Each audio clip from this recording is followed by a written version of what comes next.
आली जनाब सीएम इब्राहिम साहब कांग्रेस के सीनियर लीडर और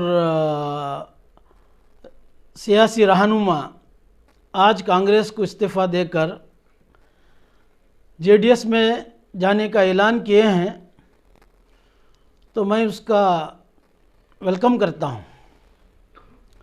और मैं उनका जब रिसिग्नेशन लेटर देखा तो उसमें वो मेंशन कर रहे थे कांग्रेस से उनको इंसाफ नहीं मिली है, हाईकमांड को पहुंचने के लिए भी तकलीफ़ होती है और बहुत सारे जो है कांग्रेस के लीडरान माइनॉरिटी लीडर्स को जो है जिस मकाम माइनॉरिटी को लीडर्स को देना था कांग्रेस ने नहीं दी है, इसीलिए वो मायूस होकर कांग्रेस को इस्तीफ़ा दिए हैं। जो मकाम माइनॉरिटी लीडर सीएम इब्राहिम साहब को मिलना था वो नहीं मिला, इसलिए वो इस्तीफ़ा देकर अभी जेडीएस में जा रहे हैं। और इंडियन यूनियन मुस्लिम लीग भी उनके लिए दरवाज़ा खुला है, वो कभी भी हमारे पार्टी में आ सकते हैं। क्या परेशानी थी सर कांग्रेस पार्टी में, क्या धोखा हुआ था, क्या नाइंसाफी हुई थी? और उनको जो अपोजिशन लीडर काउंसिल का देना था कांग्रेस ने नहीं दिए और उनके बदले में हरिदास को दिए, हरि प्रसाद को दिए, तो ये सरासर गलत है। और ये सीनियर लीडर होने के बावजूद भी कांग्रेस माइनॉरिटी के साथ इस तरह से बर्ताव करना वो गलत है। और वो कांग्रेस को सोचना चाहिए कि मुसलमान जो है सिर्फ वोट बैंक नहीं है, उनको लिए भी अच्छा ऊंचा मकाम देना चाहिए। इस वक्त जो कांग्रेस ने इस बड़े लीडर को खो दिए हैं, उनका आगे जो है नुकसान उठाना पड़ेगा। वो बहुत बड़ा नुकसान कांग्रेस को होगा, क्योंकि एक बड़े सीनियर कांग्रेस के लीडर माइनॉरिटी लीडर थे और कर्नाटक के अंदर उस जैसे माइनॉरिटी लीडर मिलना कांग्रेस पार्टी के लिए बहुत मुश्किल है। तो सीएम इब्राहिम साहब बहुत दिन इंतज़ार किए, हाईकमांड का इंतज़ार किए और लोकल के लीडर से भी इंतज़ार किए कि वो उन अपोजिशन लीडर काउंसिल का मिलेगा।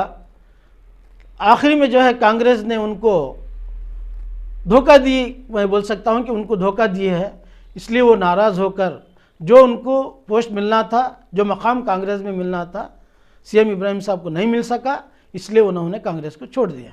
अब एमएलसी छोड़ के जा रहे हैं, क्या जेडीएस में भी क्या मिलता है करके उम्मीद है, क्या होने वाला है आगे? नहीं, अभी एमएलसी को छोड़ के जाएंगे। वो एमएलसी का जो रिसिग्नेशन दिए हैं वो सिद्धरामैया को दिए हैं, अभी स्पीकर को नहीं दिए हैं। थ्रू सिद्धरामैया के थ्रू दिया हूँ करके बोले हैं, अभी वो एमएलसी हैं, अभी एमएलसी का इस्तीफा स्पीकर तक नहीं पहुँचा है, वो नहीं दिए हैं। वो इज ए प्रेजेंट एमएलसी हैं, कांग्रेस को सिर्फ इस्तीफा दिए हैं। क्या पोस्ट मिलता सर जेडीएस में? अभी जेडीएस में वो, क्योंकि वो इससे कांग्रेस से पहले जेडीएस में ही थे और स्टेट के प्रेसिडेंट भी थे बहुत सालों पहले। उनके पीरियड में जब वो प्रेसिडेंट थे, बहुत सारे सीटें उन्होंने जिताकर जेडीएस को इक़्तिदार में लेकर आए थे। 17 एमपी उनके, जब वो प्रेसिडेंट थे स्टेट के, 17 एमपी उन्होंने जिताया था एक मरतबा, 1977 की बात है शायद ये। तो ऐसे सीनियर लीडर हैं और इंशाल्लाह मैं उम्मीद करता हूँ कि जेडीएस में उनको बहुत अच्छा मौका मिलेगा।